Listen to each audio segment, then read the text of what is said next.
Hey, welcome back to another episode of the award-winning TSP. How's everyone doing? Brr. Oh, that good, huh? Yeah, we have a lot to talk about today. I'm sunburnt, man. I'm sunburnt. I hurt Yeah, everywhere. you're supposed to use sunscreen when you're in Florida. Dude, I did, man. SPF 50, like with mineral, like the shit my dermatologist gave me, and I still got burned, man. My shoulders look like fucking leather chaps, man. It's crazy. It's awesome. It's horrible. Hey, today is kind of a special episode. Today we have Ryan Rogers on. It's also our Memorial Day weekend. So today we talk about what Memorial Day means to us. Before that gets started, let me see, what do we got besides Memorial Day? We gotta thank some people. Thank our sponsors. Yes, thank our Thank our Patreon. Patreons. For every dollar that comes in, we go ahead and put it towards a nonprofit that I started called Minutes Wisely. What we do is it's our mission to send veterans and first responders to sporting events. We have season tickets to the Detroit Lions, so we'll be sending some folks up to some games. Looking into getting some Predators tickets, depending on how fundraising going. We have some. You have a meeting. Pick those up, man. I'll try to get those. Well, they're expensive. I know. The 6-pack is, but I plan on getting the 6-pack for you, so we can have them. Even though I'd rather get the Bruins, but the Bruins they suck this year. Damn it! Well, they did awesome until the playoffs. The Boston Bruins were breaking records until the playoffs started. And you know what? It's the curse. It's the damn curse of the President's Cup. The President's Cup, man. You don't want that thing. We don't want it. So what is Florida is like the 8th seed, and they're just steamrolling. Hey, listen, I saw Florida when they first came to fruition back in like 95. I saw their first game. My dad, my brother, we went down to the old Miami Arena and we saw them for the first time. I don't believe them. When Van Beesbrook was their goalie, that's when I saw them play. They were really good back then, and now they're freaking awesome right now. They came out of nowhere. Is that where Wiz, does he have tickets, or is he more of a Lightning fan? I forget. Who? Wiz. Wiz, he met Bobby Orr like at a game. I know. He has a suite there, man. I think so. And I think it's Florida Panthers, right? Yeah, it is. No, it's definitely the Panthers. The Lightning, they're okay. They were good a couple years ago, but yeah, they were good this year. But sorry. Anyway, and the cookbook, man. The cookbook is coming. I'm still waiting for Gunny Sabins, man. Come on, buddy. Let's wrap this thing up. Hey, man, he just did a rocket launch with his kid at school today. He reached out to me. He said he was running late because he's teaching school this year. He was a math teacher, and he was just wrapping up. Sabins is teaching math? Yes. Why are you laughing? Good job, man? Jeff. Marines can teach. Yeah, but we can't count that high, dude.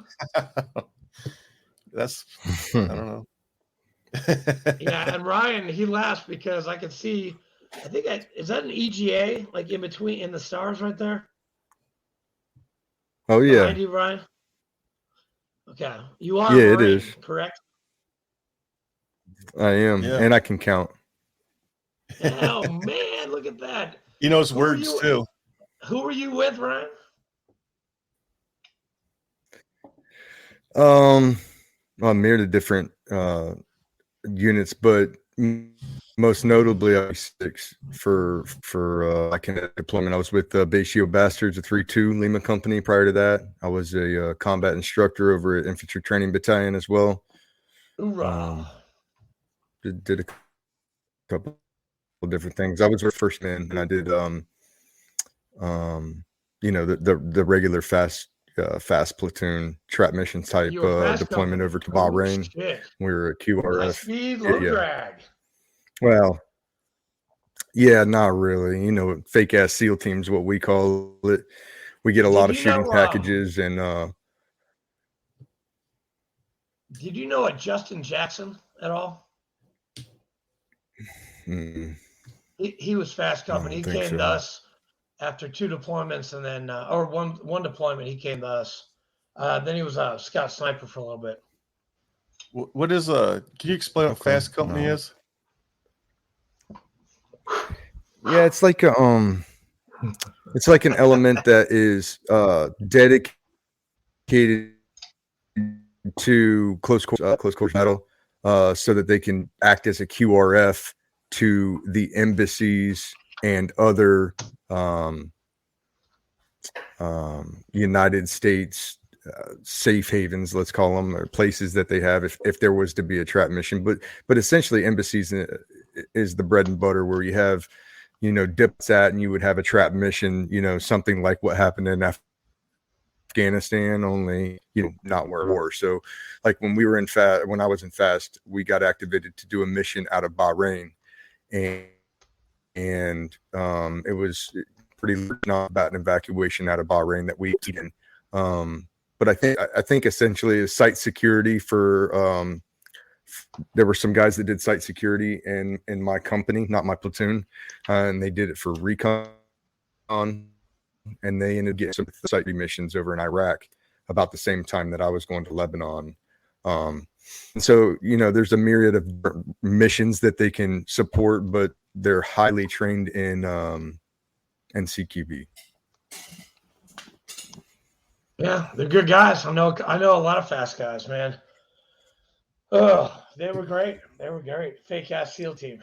I think it really depends on. I haven't heard that in a long time. Yeah, well, it depends on where you come from, and who your element leaders were. I just got lucky.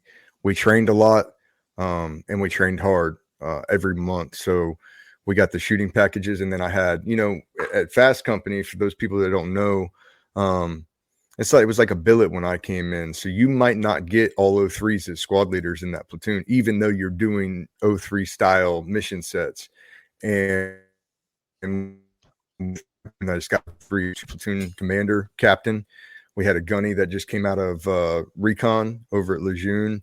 And then we had an 0331, an 0311, and then we did have like a plot, the other squad leader, the other sergeant, but he was locked on, and the other two kept him pretty solid. So I got lucky over there. We trained hard. We got a lot of packages, a lot of shooting packages, and then subsequently got activated for that NEO. What years were you in? I came in 04, and I was retired in 14. 04. Were you Paris Island or were you MCRD San Diego? Paris Island. So Paris Island when Marine. did you go? Because I went in 2004. That's really funny. It's a small world. September 27th.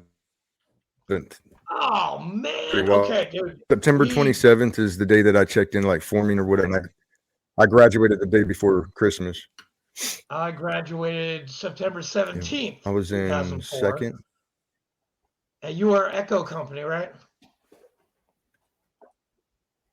Yeah. I don't even remember, if I'm being honest. Because I graduated, I have no idea. and you knew guys were coming in when we were leaving. I remember that. Probably true. We Probably true. I don't remember much of it, to be honest with you. No. I was and then I went to SOI, then I went to Fallujah, 3-8 India, and then we went to Fallujah in 05, Ramadi 06. But oh yeah, I was 2nd Battalion, Fox Company, 2081. 2081. You know what? I think I was Fox as well. Book there. Hoorah! Maybe I was the next Fox Company after you left. I don't know. Yeah, pretty wild. No, yeah, that's great. And hang on, Jet. Where are you from? Is there any way we can pause for just a second? Yeah, sure. Yeah, just 1 second. Sorry. Yeah. Yeah, sure. Well, I'm gonna clear some dead space while he's taking care of his dog. Hey, what do we got going on this weekend? Well, let me tell you about it. we got 2 events on Saturday. We got the Ruck, the Middle Tennessee Memorial Ruck. That is going on Saturday at 09 at Barfield Crescent Park. And then that night, we have something that night. Holy crap. What do we have that night? Damn. Hold on. I got to check my schedule. We got the Hard Rock Cafe, JT Cooper, free concert, Warrior Rounds at 7:00 at the Hard Rock Cafe in Nashville on Saturday. Sunday, we've got the replaying at Stones River, and then we are doing a barbecue for the National Association for Narcotic Dogs at the Doubletree Hotel in Murfreesboro. Sorry, guys. How's JT Cooper doing? Yeah. He is great. He called me up. He's like, "Hey, can you promote this event for me?" I'm like, "Yeah." And so I sent it out to everybody. It's a free Warrior Rounds. Valet is $15. That's the cheapest you are going to find in Nashville. So valet your car and go see a free concert. Nice. Yeah. Sorry, Ryan. You're back.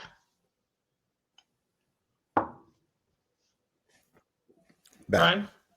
Oh, okay. Yep, I'm back. Ryan, where you? Sorry, there's a little bit of a delay. I'm not trying to jump on you. No. It's okay. Where are you from, man? Yeah. So, yeah, man, I'm from Ohio. I come from Ohio, South Central. I grew up born and raised up there. I mean, I think we moved around a little bit when I was younger, but middle of a cornfield. I didn't have, too much going on. There was it's a small school in the South Central middle of the state. Come from the Plains area, a lot of farming where we're at, and big Buckeye state. You know what I'm saying? Go Buckeyes! Go Bucks! OH. I'm from Michigan. I felt like maybe if you were giving some Michigan football team he's all tickets Michigan, away, man. Don't even pay him any mind. Yeah. Keep on going, man. Yeah, I figured we'd throw that Buckeye jab in there. No, it's all good. But yeah, Ohio is where I'm from. That's where I grew up. So. That's cool, man. I was just in Ohio for a wedding. I don't know if you've ever heard of Save a Warrior, but it's up in Hillsboro, Ohio, and I got to go through one of those cohorts 3 years ago. And I don't know. I'm gonna do a little shameless advertising for Jake, but I just got off the phone with him, and I'm like, hey, if you're a veteran or a firefighter or a Leo or EMT, you got a free Warrior Detox to go to up in Hillsboro, Ohio. It's great. I haven't done meds in 3 years. Completely changed my point of view. Not dependent upon anybody anymore. Loving life. But if you're having problems, you need to go see Jake Clark at Save a Warrior. How do you get signed up for that? Go online to Save a Warrior, fill out a questionnaire, and they will get back to you in about 2 or 3 days. They are doing cohorts. They are saving like 20 people a week. It's freaking crazy. They just built a $5 million building up there for the Center of Excellence and PTS. And PTS is post-traumatic stress. And it's free for veterans, firefighters, Leos, and EMTs. It's awesome. It's an amazing experience. That's outstanding. He invited us up there. We should go up there and catch a football game and stop on our way. And have some Skyline chili, which I did. Skyline chili ain't that good, man. It's amazing. What are you, Ryan? Are you a Gold Star kind of a guy, or are you Skyline chili? Yeah, I like Skyline. I'm from there, so I got to rep the Skyline. Yes. Hell yes. Yeah. See? Cheese conies, 5-way, 4-way, 3-way. Amazing. That's it. I love it. That's it. Love it. Ron, we had I had a lot of guys in my platoon from Ohio. Actually, in my whole battalion, they would go on a 96. Dude, it didn't matter when they got off. They would go up to Ohio, and they would be back to work by Monday. It was crazy. Those guys loved going to Ohio. I mean, we had We A had lot of the 6 infantry is months. made up of Ohio and Texas. It seems like that's where, at least on the East Coast, when you're at Lejeune, it's Oh, yeah. Ohio and Texas in the infantry world. Is the big ones. Dude, we had so many people from Ohio. They had Skyline chili sent over to us. I mean, in cans. It was crazy. Nice. I'm gonna get you some real chili. Nice. Oh, dude, we'll have a chili cook-off, Flake. I guarantee it. Dude, I just made my pasta, man. I got these sausages from Tennessee Meat Company. They were downright good. Yeah, there's some primo meats They there. have some really good meat. Yeah, they do. Sounds So weird. But Ryan, what I know about you, but why don't you tell our viewers, like, what are you doing now? Like you did Fast Company, and then what happened after? Like, you were in for how long? 10 years? Yeah, just short of 11 years. So you got out Yep. as a staff sergeant? Sergeant. Yep. Sergeant? E5. Okay. Yeah, I was I got on a NDT. meritorious staff board when they found my, some damage. I was trying to get into, I had a seat to ANS for Marjah, and my career was to accelerate, and I was kind of dealing with, some stuff from Marjah, and, I wasn't dealing with it well. So I was like, I hit the gas. If I hit the gas, things will go so fast that I can only focus on those things. Yeah. Was the idea. And then so I got my ANS. I crushed myself for about 6 months working on runs with my platoon sergeant, and he was going with me to the same ANS. And then just before my check-in date, maybe a couple of days before, I was flagged because my hearing test in the Special Naval Warfare physical was failed. And I was like, that's no big deal. I'll just go over and get my baseline reset. Yeah, exactly. And that was not what they were talking about. That was not the test that they wanted me to take. So they sent me to main side, and I had to like repeat these words that a lady would read off. And I failed that miserably. And then she turned around at another 100 words off. I could see her face. And I failed that one even worse. They were trying to show me how much I had and how much I was relying on reading lips without knowing that I was actually doing that, I guess. And that sucked because I went from, kinetic combat was all I ever wanted to do was lead Marines. And I went from doing that on a large scale in a kinetic deployment in a main invasion in a named operation to coming home and passing that knowledge on and then getting ready to go do it again. And then somebody tells you can't do it again. And so because of that hearing test, my ANS ticket was cashed. Couldn't go to that anymore. And then they said that I couldn't operate in combat capacity anymore. And so that put me on a path to be, medically retired. Which with you, we could probably do this show and never combat. It's one of the worst injuries in my estimation that a true warrior can sustain or can have happen is the lack of purpose. And that goes for anybody. If you don't have a purpose in your life, or the purpose that you have prepared yourself for your entire life is then, taken from you, or felt like, I didn't want to retire. I could see the tuning that no problem, but they didn't see it that way. And it was a blessing. It was a blessing in disguise because, I fought it for a year, trying to make sense of it and retire. And then it was just a year or two after I retired, I started having grand mal seizures from the brain, from TBI, from my brain being scrambled up. And I've had them all the way until now. I still have them. Sometimes they, are more frequent than other times. And sometimes, I can go months and months and never have an issue, but I absolutely would be a hindrance to a range. Happen to range that's gonna eat guys that gotta carry me out of it's not something I want to put on somebody. So I say that just to make it clear that I felt like my purpose was taken. I felt like everything was against that. And then, what a lot of guys don't realize, I think, is that when you're in active duty status, you're serving something so much bigger than yourself. And whether guys like to admit that or realize that, whether, somebody ever tells them that or not, really doing bigger than yourself every single day, that makes a difference. And then when you retire, every single person will go through it. You'll retire from the armed forces and you'll feel that void. There's something missing on the inside, and some people want to liken that to PTSD. Some people want to call it different things, and I think it's just your body's recognition that you're no longer serving something high anymore. You fix that and serve something again that is more important than self. I think a lot of guys struggle, and I think that was my issue. And so,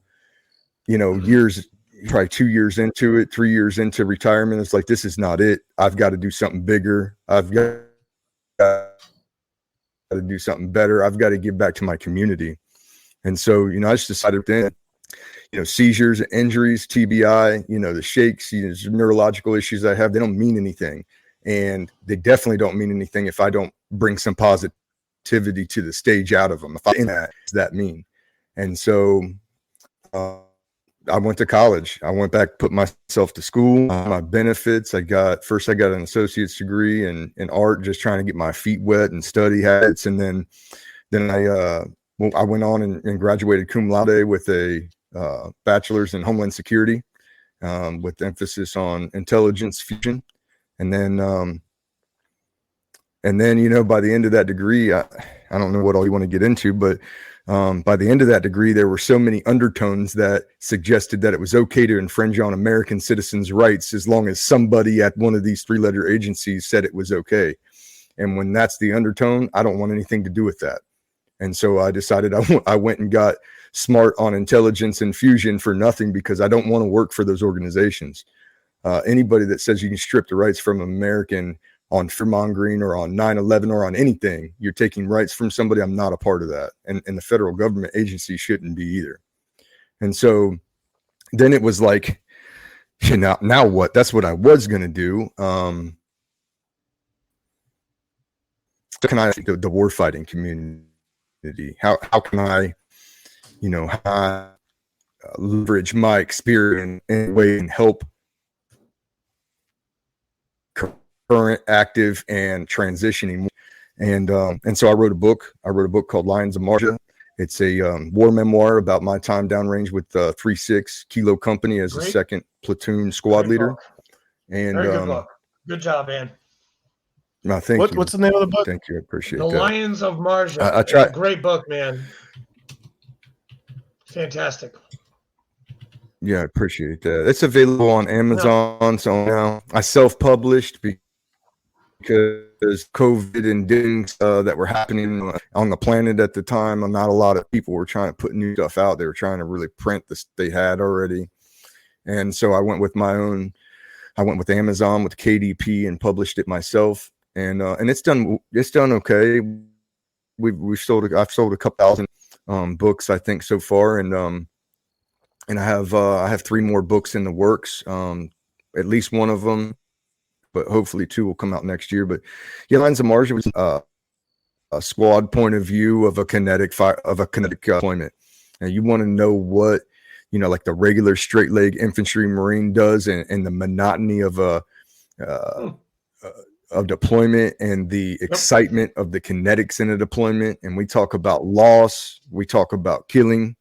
We talk about, killing the enemy is one thing. Seeing a dead Marine is another thing.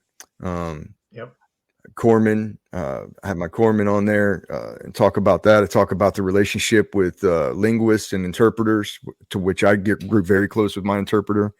And then, when the fall of Kabul happened, I actually helped one of my interpreters get out of the country. It took a year after the Abbey Gate exploded, but we got them out, settled, and so talk a little bit.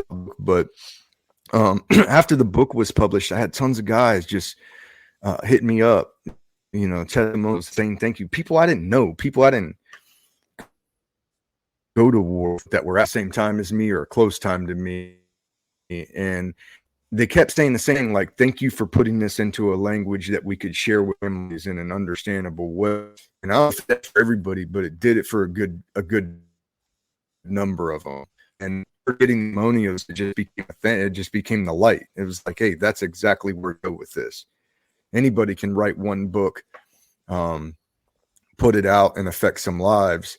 But now we have podcasts, right? Now we have instant the world of people who want to see, hear, and do these things, and inlet to the people that are out there, the citizens that are backing the blue and are backing the military and don't want to take away and are like-minded with us and understand the need for the military, and they want to know the words, then they can come to shows like yours, shows like mine, shows like Willings or Jack Carr, Stump, former Action Guy podcast. There's a bunch of us doing them, and everybody's like, well, there's a bunch of them. Well, there's not enough of us to tell the amount of stories that American men and women have provided.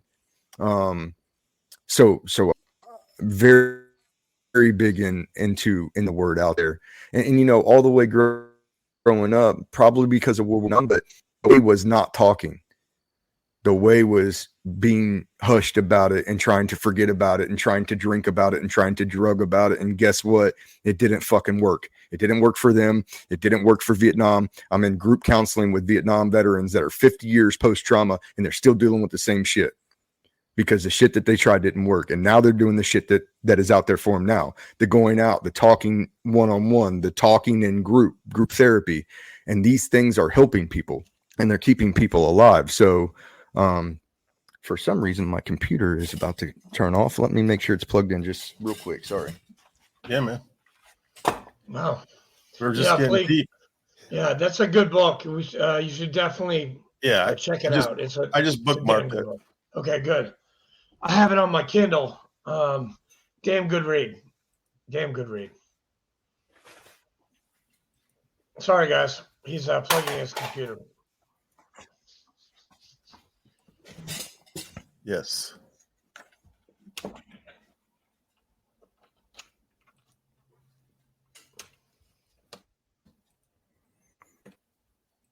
It's so strange. I'm sorry, guys. My PC is plugged in and it's telling me, just give me more second. You're good, man. Yeah, take your time. Man, I want a beard like that. That's what I want my beard to look like. That guy's. What happened to your beard, man? You chopped Hey, it it's off coming. about It's 2 years coming. ago. I know. I shaved it, and I liked it when we did that interview with Uncle Si. But Yeah. I'm gonna get it back. It's gonna just take a couple months. Yeah, I think I'm gonna bring it back too. Dude, we looked like two shaggy old men. Yes. Oh man. Yeah, it was awesome. Dude, that picture from the square that came up, I was like, holy shit. Who are these two guys? Ryan, you okay? Yep, I figured out the problem, guys. Sorry, just 1 second. No worries. We can edit it out. Yeah. Good thing about you're good at that. Hey, do you want me to go and get the calendar like tomorrow? Like buy it? I'm sorry about that, guys. No, it's I okay. had to. Well, hey, Fleek, we'll talk after. yeah, we'll talk Saturday. Oh, are you coming to the hike? Probably not. Why not? Come on, man. It's a hike. It's just like a Silkies hike. I'm going to wear my Silkies, my boots, my flags. I mean, it's just going to be like IW except no booze. Yeah. He said, hey, Ryan, have you ever been to an IW hike in Cincinnati? That is a damn good hike, actually. I haven't done it. You talking about Irreverent Warriors? I used to work for them for about 3 years. I know about them. Yes. They're great guys. Yeah, they do good stuff, man. They have them down here in Jacksonville a lot. Yeah. Hey, what was wrong with your computer? Because I think the delay is gone now. Yeah, the delay is gone. Maybe. Sort of. Oh, that's great. Yeah, no, it was just plugged. I had to plug it back in, and I it plugged in, but that was another monitor. I got too much stuff up here, and I just missed that it was not plugged in. Yeah, I mean, yeah, IW Jacksonville, what, North Carolina? Yep. Yeah, that's a good hike. I've done that twice.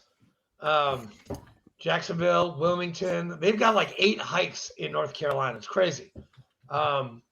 I did the Nashville hike in 2019, did that one, founded Chattanooga, founded Knoxville, founded Clarksville. And now, I don't know, nobody's picking up the slack. So there's only 2 hikes now, again, in Tennessee, Memphis and Nashville. And I'm kind of upset about that, but that's okay. I've got to talk to Donnie and to Nate and to Cindy and see if I can get those back again. No, there you go. Add more stuff to your plate. Hey, listen, suicide prevention, we're aware already that the suicide issue, it's a problem. We're already aware of it. We just need to prevent it now. And Save a Warrior, IW, there's so many other venues, other organizations that are helping out with this. It's crazy. There's a TBI nonprofit in Texas that's awesome. One of our VFW guys, he went through that.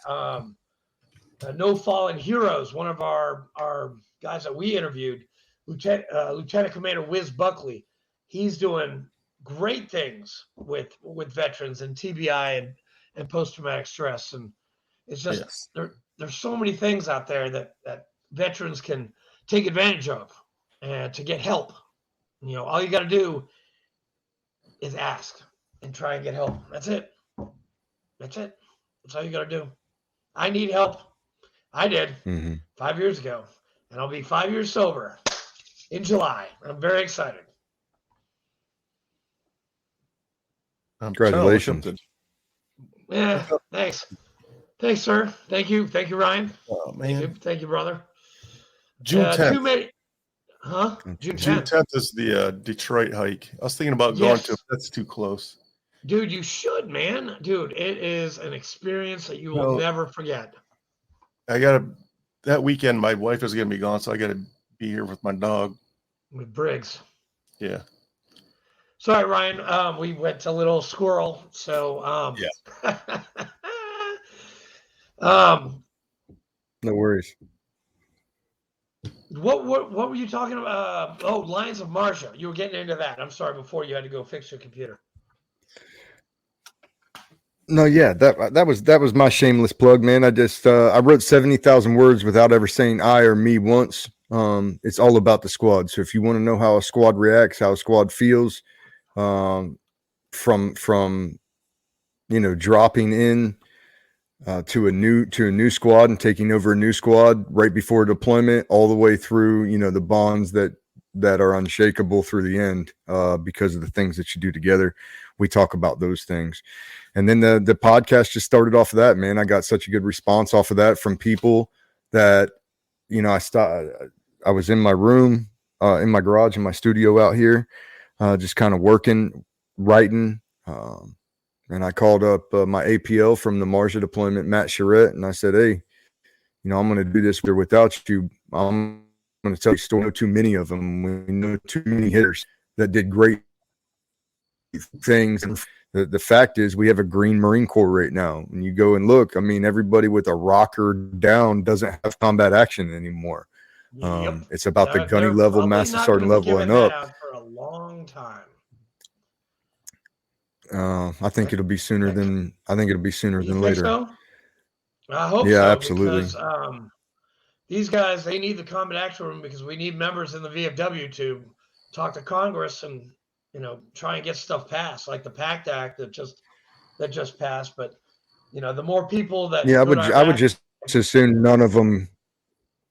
I just assume none of them go to a senseless war and come back with demons that they have to deal with for the next 20, 30, 40, 50 years.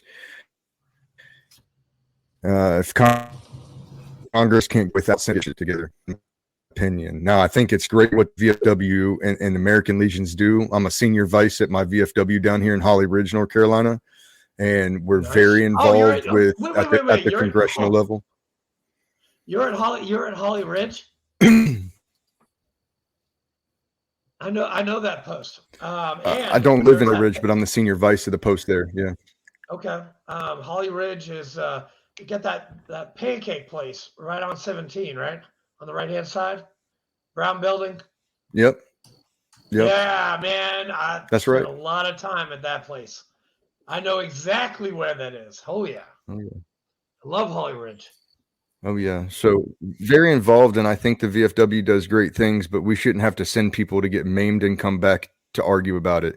If we were in a real war, a war that we can't get away from, we could of money off of. War is always going to be a racket, and I get that, but 22 years of war that didn't really make sense, I think also has a lot of people, contorted in their brains about things, the whys. And, any guy that says we were there for nothing or it was all them, I think that's bullshit too. That's just an easy, let's go blame the disenfranchisement group. But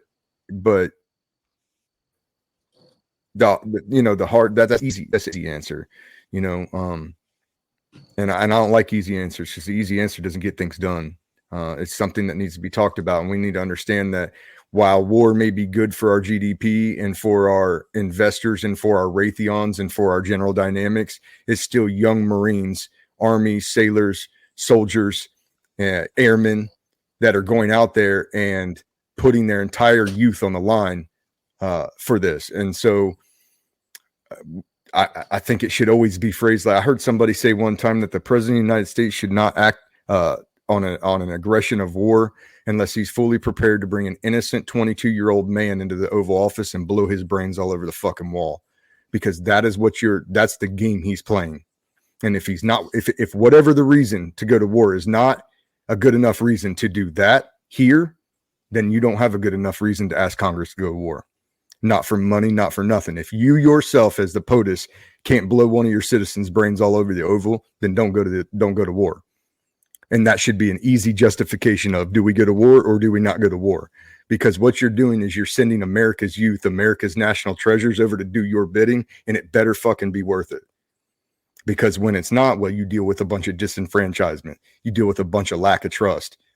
And you start, floating these things around for 20 years. Now you have generations of warfighters pissed off and disenfranchised federal government. And I'm not saying all of them are. I'm not saying they should or shouldn't be. But I'm just stating facts. When you mishandle things and when you try to run a racket for 20-something years, that's what you're going to get. And I think we should have to get to that level. And this is coming from somebody that wanted war. My entire life, all I wanted to do was go war. Let me go and do the things that we do. And it needs to be worth it, though. That's my 2 cents on it. I've never heard it explained that way, but it makes perfect sense. You speak very passionately, Ryan. Well, it's something I'm passionate about because I've put people in the ground for mistakes that I've made. My friends are my mistakes, and we zip them up in bags. And when you do that, you have a different outlook on the game, and you evolve as a warrior. Now, don't get me wrong. I still want war. And if you'd have told me I had struggled like this, I'd have still signed that fucking contract, baby. I'd have still went. But you need to, as a nation, we need to handle this smartly. And I don't know that, the last couple of administrations have. I'm not here to point fingers at the left or point fingers at the right. I think they both play the same game with everybody. My interest is strictly the people that's said, here I am, send me. That's the people that you have to take care of, because when they don't exist anymore, we're one generation of warfighters away from extinction as a country. And it's, it's a cliche and it's a, coined term and people use it a lot, but it's fucking right. The first generation that doesn't stand up and say, send me, it's over. All this was over anyway. And so it must be for the right reasons that we can validate, to, national treasures to give their life and their blood. So, well, this new Marine Corps, this 2030 force design of General Burgers is interesting. I got to see him in March He was actually my battalion commander in 2004 when I got the 3.8. And I didn't even ask him. I was like, David, I did not ask him. I was like, hey, I shook his hand. I was like, hey, how you doing, sir? But I did not ask him. I was like, dude, what are you doing to the Marine Corps, man? You got rid of tanks, assaultmen. Yeah, but I mean, like, if you study it, if you study it, though, I just spoke to him at the Marine Ground Awards dinner. I got to speak to him, and I'm a fan of what he's doing. A lot of people didn't look into Azerbaijan and Armenia, but with drone wars, they leveled all of their tanks and armor and deep gun artillery. And so what you do is you put a sitting target out there for a $1,500 black market drone with a little bit of C4, and your big expensive tanks and equipment are gone. And that's just the plain and short of it. And to think that nobody else has them, every fucking buddy else has them. They're selling them on the black market. Ukraine's dropping mortars from them, dropping grenades from them. So the battlefield has changed. And so for me, the fighter needs to be more lethal. We need to be better marksmen, and we need to be smarter. So that side of force design, I love that side. I love the side that says that we're going to TO as staff sergeants, as squad leaders, and gunnies as. But how do you sustain that? I don't know how you sustain that. I don't know their plan to sustain that, because you can train the warfighters you have now that have a little bit of experience, and they can be great and they can be seasoned. But in 20 years, you don't have it anymore. And then how do you sustain that?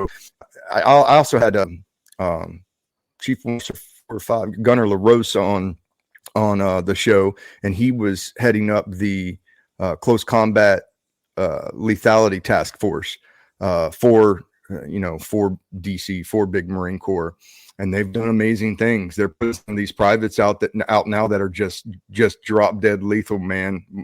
More lethal than the Marines that are receiving them, some would argue. And so that's great. The drones are great. Like I got a lot of 317, sniper buddies, and they hate all of this. But it's like, well, if I can send a drone out there and it can reconnoiter and it can look for long gun signatures on the field in use, and then it can actually use lethal aid to mitigate that target, then yeah, I want to do that too, because I don't want my friend Alex going out there and getting smoked doing something I can send a robot to do. However, do I think that we should do away with Scout Sniper School and the craft and the everything? I got my own opinions about that, because countering will become a thing. And as soon as those counter drones become a thing and no more drones going out, and we haven't had a Scout Sniper class in 10 years, then what happens? Then all that craft, all that field craft, all that blood and living data is gone. And then you have to start that back over again. And I don't understand that too much. So somebody would have to explain that part of it to me a little bit. But as far as the tank, the artillery, and the things of that nature, you're not going to take that in a beach campaign in the Pacific. And boys, if that's not what you think is happening, that's what the fuck is going to happen. Oh, yeah. We never get where we want, but always the one that we need. And I think the world needs that one more than just about any of them. He was talking about a more littoral service, and that's in atolls in the Pacific, and and that's good. I mean, looking towards China, because they are a threat, and I think Berger, he's got a good plan. A lot of my guys don't really agree with it. A lot of them don't, but a lot of them don't do their research either. Because it's my friends too, and it's smart guys. It's guys that have been there. Why are we doing this? And it's like, well, I was of the same opinion. And I had Stu Shear on my show, and he said, look up Armenia and Azerbaijan. Sick yourself. I have people on that were helping Azerbaijan and Armenia. What's that? We had Stu Scheller, right? Yes. Yeah, Stu Scheller. We talked to him too. When was that? Fleet. That was like 8 months ago. A year ago already. A year ago, yeah. A year ago we talked. It was last year. Yeah, that's when I had him on as well. I had him just after the Marine Corps, pulled their string on him. And we don't have to talk about Stu Scheller all night, but the man did something I respect, in that nobody else was saying something that was completely obvious to the world. And he put a face on that. But Yeah, I also think, though, in my heart of hearts, that there is a place and a time for dirty laundry. For sure. And there are methods in the Marine Corps for you to use as to not give a public black eye to the Marine Corps. And so if he would have requested masks and then got shut down, I would have appreciated that more, I think, because at least he tried to make an effort at doing something, quote unquote, the right way. I think we still may have ended up in this situation where he had to go public, though. I still think that with the players that he's talking about and the accusations and such that he was leveling, that he still would have had to go public because they'd have done the same thing and he'd had to start thinking about his plans. However, it would have made me feel better if he at least tried to do it in the manner in which it was supposed to be done. And I hate it for him. He's lost a lot. He's sacrificed a lot over his ideals and over his that intestinal fortitude that says, no, this is wrong, and I'm going to say something about it. I still think that there's a lot to be answered for there from Big Marine Corps. I still think there's answers that haven't been addressed or given out of that situation. And I don't know what accountability looks like at that level. At that level, accountability may look like an after action, which is where Stu and I came to an agreement is like, like whoever wants people to be fired and their careers to be taken, that's not what we should want, first of all, but it's not going to happen. It's not going to happen to these people. But we should definitely after action that shit. And we should know the mistakes that were made and take the goods out of it and the bads out of it. That way we don't do that again, because they promised that they weren't going to do it again. And then they did it again. They did the same thing they did in Vietnam, and it looked picturesque, almost the exact same when it happened. And so, and then I got interpreters there that don't even know, that are trying to get out, and they don't even know that our State Department's closed up and flew out and burned everything, trying to get a hold of them. So that would suggest the State Department just left everybody that was over there hanging. And so if we don't, and here's the other thing, guys, this is the thing I really want to hammer home. Did we get out of there? Yep, we got out of there. We took some casualties, we took some KIAs, but ultimately we got out of there. We closed it down. But what the fuck does that say to the rest of the world? We go in some other client place. Then we're not going to have interpreters lining up at the fucking doors waiting to get paid, because they know that all the promises we just promised people for 22 years were just wiped off the table when things got a little sketchy. So that was a huge tactical error, in my opinion, because I don't think you're going to have beating the doors down for those American dollars when they know at the end they get run up the flagpole and left. And so we can't make mistakes like that. We especially can't make mistakes like that when they're hinging on political ideation and snapshots, because that's exactly what that came from. So, I don't know what I'm getting at there, other than to say we've got to after action this shit, and it sucks that what happened at Stu, Scheller happened to him. But maybe it was enough to fire some people up in their hearts and in their souls and say, hang on a second, this isn't right. He's right about this. Maybe he is wrong about his tactics and his methods, but this is a fact. And we now have to deal with this fact so that we can get this right the next time. And that's what I hope is going on at the highest levels now. One could hope. Yeah. Well said. You knew it was going to be, it was bad when you're watching the videos of the pullout and people are falling off of airplanes. They're trying to get out of there. It was what's sickening about that is you didn't see very many women. It was all that nation's men throwing women and babies into sea wire, climbing past them and running for a plane. Yeah. I mean, that's so just what they do, though. Yeah. Shot across the bow to anybody that's over there. If you're a man, go take your country back and pick your women up and lift your children up. I mean, we gave you 22 years of a spark inside to show you what freedom looked like. And if you can't take it the rest of the way from here, you will never take it. So do what you're supposed to do. I mean, right. I don't understand that. I mean, you have $800 billion worth of equipment to do it with. Yeah. Yeah. You let that go to the shit. They just don't have the fighting spirit. They don't have the confidence. Without NATO air, they don't have the backbone. They don't got the dog in them. Nope. All the dogs are on the Ryan, other side controlling shit.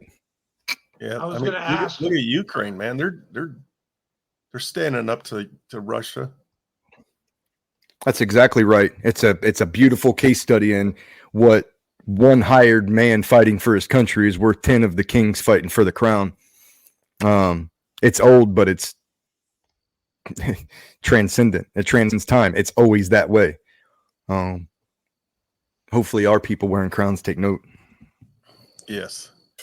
Hey, I have a question. Since you're so passionate about the Marine Corps and the military, this weekend is Memorial Day. What can you give us some thoughts on what you think Memorial Day is, and how are you going to? What are your plans to spend your 3 days?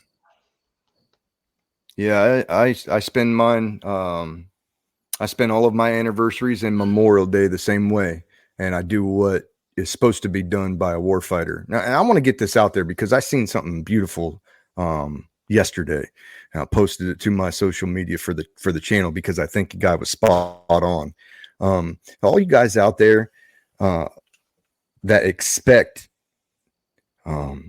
civilians that have never worn the cloth of the nation, you expect them to understand the difference between Veterans Day and Memorial Day. Like it's just something that shifted. But let me tell you something. They don't, a lot of them don't know. And then you being an ambassador of your service, when you get pissy with somebody on Memorial Day that thanking you for their service, you have no idea how much courage it took for that young man or that young woman or old man or old woman to walk up to a perfect stranger and thank them for something they know nothing about. That took a lot. So what you should do is say, "You're welcome." That would be fine.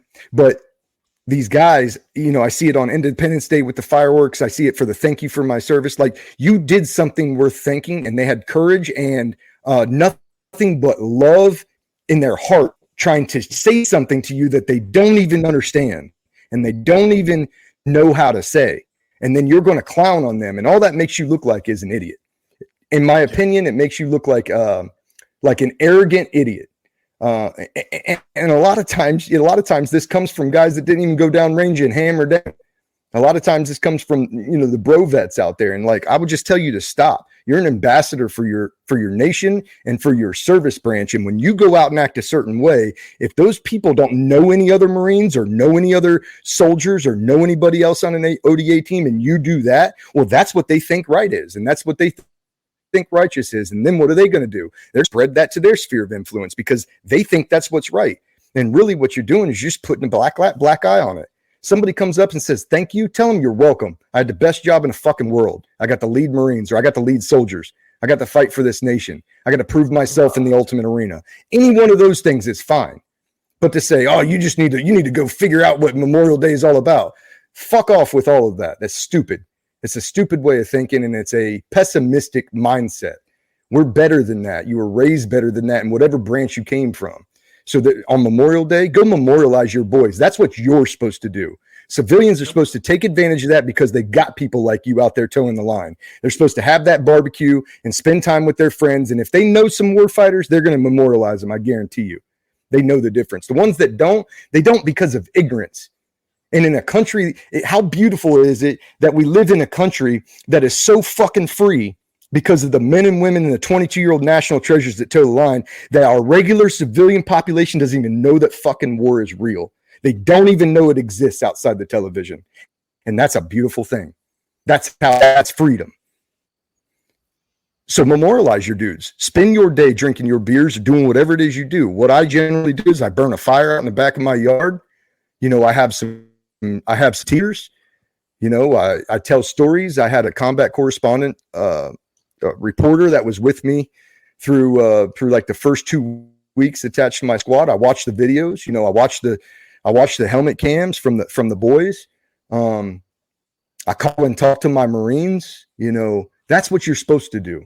You're supposed to have that warrior tribute, that nod. to those guys that paid that ultimate sacrifice that we could still be here. And the other thing I do is I have fun. I have fun with my kids. I have fun with my wife. I hang out with my buddies. I spent a lot of years being sad or Me too. Or mad, or confused. And that's not right. I got to present a scholarship in the name of Matthias Newman Hansen, who's and we lost him, and his dad had me come up to Kentucky and do a presentation for the scholarship in his name. And I got through it okay. Everything's good. We get back to the house and we're kind of hanging out. And, I got a little bit emotional, just thinking about the gravity of it and how long it's been. And, it feels like yesterday to the guys that were there and lost dudes downrange. You can smell it still. You can taste it. It doesn't matter how long after. And I was a little bit in my feels, and Lowell, Matthias's dad comes up, puts his arm around me. He's like, hey, he can't be here anymore. He can't raise a family. He can't see his kids. He can't coach a baseball team. He can't go fishing. He can't sit around a fire. He can't do all those things. But you can do all those things. All of you out there can do those things. And then they can live from Valhalla vicariously through you. Yep. They definitely don't want you to fucking kill yourself. That's not part of the routine. That's not what they want. They gave everything so that you could be here doing this. So whatever it is that you do, go do it and be the best at that. They don't want to see you cry. They don't want to see you sad. They don't want to see you. They want us to continue on and doing the good things every day, just like Fleek is doing.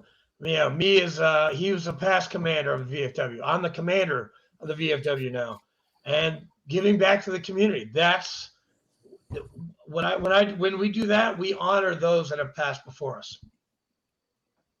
Absolutely. And and you as a senior vice, we love the VFW. I was actually gonna, take a break. But I'm like, I found in myself, like, no, I can't take a break. I got to keep on being a chaplain. And I did. I said my name was out of the hat, but I'm going to run again for state chaplain because I like doing this. And I do it for them. Yeah. I do it for the 26 that we lost in the 3 deployments that I had. For my dad, my first veteran suicide that I ever even knew about. He killed himself when I was in my 2nd month of boot camp, when I was on the rifle range. My dad, Navy lieutenant commander, took his own life. And he was my first veteran suicide that I had ever known about. And I do all these things, for them. I don't do it for me. I do it for them because that's what I think they would like me doing that for other people. I think that's what I think. Yeah. 100%. And the suicide thing, guys, is a pandemic, an epidemic of our class of people. And I got a new slogan for my show, and I don't even want to say it in Latin because I don't want to sound silly, but it's stronger together. Hey, I took 6 years of Latin. Go ahead, say it. I love it. Simul fortior was together stronger together. And the only way we get out of this, guys, is if we band together. The PB Abates, the Operation Patriots FOB in South Carolina. I just spoke there. I gave a keynote speech because every year they light a fire for 22 days leading up to Memorial Day for suicide awareness. And so I went down and I did some words, and my first suicide from a brother in arms happened before we even came home from Marjah. I had a young radio operator. His name was Tyler Rhodes, and he was attached to us and was subsequently attached as my CO's direct radio operator. So that meant he never got to go outside the wire and bang with some of the squads, unless the CO was going. Oh, yeah. And so he would live vicariously through my squad. My squad was one of the heavier engaged squads in that deployment. And every time we'd come in the wire, here would be, Lance Corporal Rhodes running up. checking, tell me, living through the boys, and he'd always be around our hooches wanting to know what happened. And, sometimes we'd come in looking like death, other times wouldn't be so bad, but he was always there soaking it up and begging me to take him out. Please take me out. Please take me out. Heart of a warrior, man, heart of a lion. And so one day he got his wish, man. He came in and asked me. I said, look, man, I'll talk to the CEO, but damn well he's not going to let you. He ain't let you this whole time. Why would he let you now? And the CEO says, hey, Rogers, get up to my hooch. I want to talk to you. I get up there, and gave me the go ahead. Say, hey, take Tyler. You can take Rhodes out with you, but if something happens to him, I'm gonna kill you. I said, Roger that, sir. Go back, do PCCs and PCIs. We lace up, and I was going out to a place called Charlie 6. Charlie 6 was, bad man's land, and if you get up north of a certain northern line, you're in the backyard and you're going to get fired on. And so I was going to take him out and pop his cherry, get him some direct action. And we're moving through, nothing. Finally, we get about the halfway point of the patrol, and they didn't want to play. So, we RTB, we flip it around, start headed back. And then, and then they hit us, and they hit us, and we suck into a mud hut building, and this building had a flat roof, but then it had like these domes on it, and it was very weird because most of the buildings didn't have that there. They were usually flat, and you could fall through the roofs because they'd be so thin of mud or whatever. But these domes were dope, and they provided great cover. You could get right on them. So, and as soon as we took contact, we made entry into a building, and we get the Overwatch up, up to the roof. That way we could, get a little essay on what's going on. And I'm in that, in that mindset too. So I'm up there trying to get an eye on and a beat on where they're firing from. And Rhodes is on the ground. It's like 12 foot to the top. And Rhodes is on the ground. Yo, Sergeant, let me come up. Yo, can I come up? I'm like, man, you're like a number one target with that big antenna hanging off of you. Leave your antenna on the ground and bring your handheld, and you can come up. So he comes up, and he's right beside me. He's right here on my right. And I'm laying over this dome, just kind of waiting for him to let another rip off, because I got a pretty good idea of where they are. They're in this little tree line that kind of skirts an irrigation canal, and they're about 300 meters north of us. And finally, we're laying there. I'm laying there kind of doped in, trying to find them. And I have a team on the ground that was called a runner team, my fastest team. And we developed a tactic in our time there, because they bound back on us so fast with those little mopeds and such, that what we would do is we would fix them, and then I would send my runner team, and my runner team, 4 guys, is just hauling ass straight at the contact, straight at the building, whatever, wherever we've affixed them at. And they're going to go, and I'm going to lay a wall of lead down while they run, but they got the length of time I'm laying down lead to get close. And then once they get close, we do grenades over the wall and then make entry. And so we're set and prepped for that. Charette, my co-host for the show, my APL there, he's set down with the runner team getting ready to fly, and boom, they let another rip off, and that rip come right up that dome and past us, bop, bop, bop, bop, bop, blowing mud everywhere. And he was so afraid to die on that day, so afraid to die, that he lunges back. And I mean, that's a 12-foot drop, and you got 50 pounds of kit on, you're going to be damaged. And I remember grabbing his kit and pulling him back to that dome. I said, hey man, call in a tick. We got one hot, right now, and pulled up, boom, boom, boom, started firing. And then I got my saws going, and my runner team's taking off. And this kid's are like this big. He's like, how the fuck do you guys see him? It's on a hook, and he starts rattling off where we're at. The point of the story is just a few weeks later, when we got Spar War internet connection, he saw the wrong picture from back at home, and he blew his brains out with an M4 right there on Cop Riley. And that was the first time somebody had checked out that I had just served with, somebody that was not afraid of the enemy's round. Somebody, if he was afraid, he still put a smile on his face and did his work. And we came home from that and laughed about it and joked about it and talked about it. And then my squad rotated out of patrol and on OP cycle, which we can talk about, how the cycle went if you wanted to. But after 10 days of patrolling, you're going to rotate onto the OPs and picket 608, because they would backlay IEDs on us. How we did it too. And so we would picket for 10 days. Yeah. Well, while I was picketing, about 8 days into my picket or my OP cycle, we had a friendly element stop in and let us know, hey, Rhodes killed himself, 2 nights ago. We wanted you to know he was close to the squad. This is what we know. And yeah, I don't guess I understand it completely. I don't guess I can't wrap my mind around the finality of that. I can't wrap my mind around the selfishness. I think it's the most selfish act that a person can take. Because for you, it's over. Yourself, it's over. Boom. You don't have to deal with it. You're not cleaning it up. You're not doing any of this, but somebody's going to find you. Somebody's going to get the body back. Very, very close to you that has access to your house. Yep. Somebody's then got to clean it up. Somebody's got to scrub your blood out of something. I did. And then for the rest of time, everybody that ever loved you for the remainder of their lives is going to have a hole in their heart because of that forever.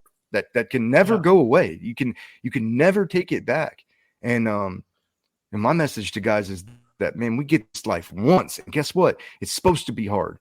And guess what? Yep. When we can send national treasures over to do our bidding at war, and they come back and they don't have any problem with the fact that they just annihilated, maimed, and killed their own species, then it's not fucking worth going to war over anymore. If nobody has problems, then this game is over already. So understand that life is struggle. It is supposed to be this way. It is supposed to hurt. If it was easy, we would just keep doing it. Exactly. If it was easy, nobody would ever stand up and say, hey, what the fuck are we doing, sir? We're getting people killed and nobody's thinking about it. And so, yeah, just know in your heart, man, there is so much to live for. There's so much to live for, so much to experience, and people out there that want to support you. Yeah, that's what I got. I don't want to beat the dead horse. No. Hey, no, Ryan, this is not what people wanted. Right. The first thing I ever learned in college before I joined the Marine Corps, in ancient Greek, hobios estin kalipos. It means life is difficult. I mean, the Stoics, dude, they were talking about that shit 2,000, 3,000 years ago. I'm a big fan of Stoic philosophy. Big fan. Seneca, Epictetus, Marcus, Pliny, all those guys. I get that daily Stoic every single day, and I put it out to the rest of my guys, and I love it. And you're spot on, dude. I had to study those. I had to study those guys in college. I partied for 5 years straight, and I tiptoed like with a 3.1 with my classics degree. In real time, dude, I got like a 2.5 in my college. Dude, I was a partier. Dude, I was a fraternity guy. But you're totally right. Life it's not supposed to be easy. The difficulties of life make experiences that we learn from and that we're supposed to learn from. I don't know if we do learn from them, but we're supposed to learn from our mistakes so we don't make them again. Sure. But you know what? Some people make the same mistakes. Some people don't. I don't know. That's my thing. You're passionate. I love it, man. Ryan, this has been a great interview. You have a great podcast. You have a great book out there. You are fucking one of the warrior breed, fucking war fighters, and I'm proud to have been and walked across that parade deck. Almost we crossed. I think we might have. We just shoulders of giants. We stand on the shoulders of giants. Giants. You know what? You went to SOI. Right. I went to SOI, and then fucking dude, I was gone. I was on a bird to fucking Al Assad, then TQ, then fucking Fallujah, and I was dropped in the fucking fire pit. And as an 0331, dude, I was scared out of my fucking mind. I was getting shot at. I was like, what the fuck is going on here? Who are these people? First deployment, not so good. Yeah. Second deployment, Ramadi, that was good. First deployment, I got NJP'd for drinking in Iraq. Yeah, not a very good thing. Got NJP'd, got battalion NJP'd by General Neary. Thank you, sir. Our battalion commander, who just got he just got retired 2 years ago. Stephen M. Neary, for saying a very bad word to someone. God bless you, sir. Just kidding. But yeah, I had a great military experience. You sound like you had a fast company and you did a lot of fucking high speed shit. And you've served this country well, and you are still serving. As the VFW says, hashtag still serving. We're doing Still it. You're serving. doing it. I'm doing it. Fleet's doing it. We do it every single day, and you do it on the airwaves. We're doing it on the airwaves, and we really thank you for this time that you've given us, Ryan. No, man, I appreciate you guys having me on and having the, the faith that I would bring something favorable to your audience, because I'm honored to speak, but I hope they get something out of it. I'm sure they will. I know I have. I got the heebie-jeebies right now because, dude, that story you told, because it's fun. It's not funny, but I had a similar situation in my first deployment where somebody took his own life in the porta shitter, and I had to go clean up that porta shitter and get the body bag. And I'm not, and I knew that guy. I knew him pretty well, and that just brought back a lot of memories when you told that story. Yeah, man, it's sad. We have to stop. We have to put an end to it. Whatever that takes. We do. I'm going to do whatever I can do and whatever I think will be necessary to stop that, because we owe the national treasures that lay their youth down for this nation. We owe them more than what we have been giving them recently. I agree. I concur totally. Fleek, you got anything else for Mr. Rogers? No, man, he left me speechless.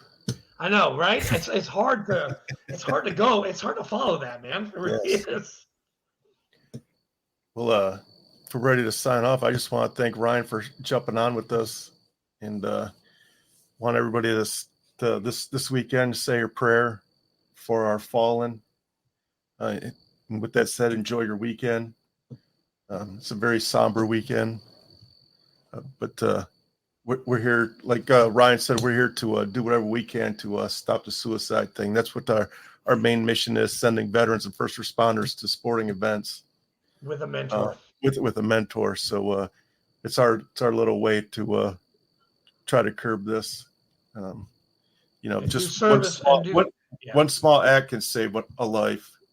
Service to others, that's beyond anything else, and that is now our purpose. That is Ryan's purpose. That is my purpose. That is Fleek's purpose. Service beyond ourselves. We can't serve in uniform anymore, but you know what? We can fucking damn sure help the people that did serve and that are about to serve. We can do that. Yeah, absolutely. And guys, I would just say this too. When you say your prayers, or when you have your thoughts, if you're not a praying person and you're just reflecting, understand that there are a good bit of those warriors that when they died, they were right the fuck where they wanted to be. Don't feel bad for them. Don't feel bad for them. Don't feel bad for them. There's no reason, because for guys like me, guys like us, guys that been down there done those things, to die a warrior's death is the most beautiful thing. And guys that did their job right, it's almost their penance for their job is that they don't get that. So don't feel bad for them. They're walking the halls of Valhalla, feasting with some of the giants that we stand on the shoulders of. So say the prayer. It is somber, but a true warrior wanted to end that way. His heart was fucking full when he went. So don't feel bad for him. Amen. I appreciate you guys. Ryan, love you, man. Yeah. Hey, do me a favor, Ryan. Stick around for a second. It's got a download. Yeah, we gotta get this download going. But I want to thank everyone who tuned in and listened to our show. Our Patreon info is down below. If you want to help us out, send in a veteran or first responder to a sporting event. Help us get some Nashville Predators tickets, some Atlanta Braves tickets. So we appreciate anything. Just send us $1. anything will help out. Thanks again. See you guys next week. Thank you.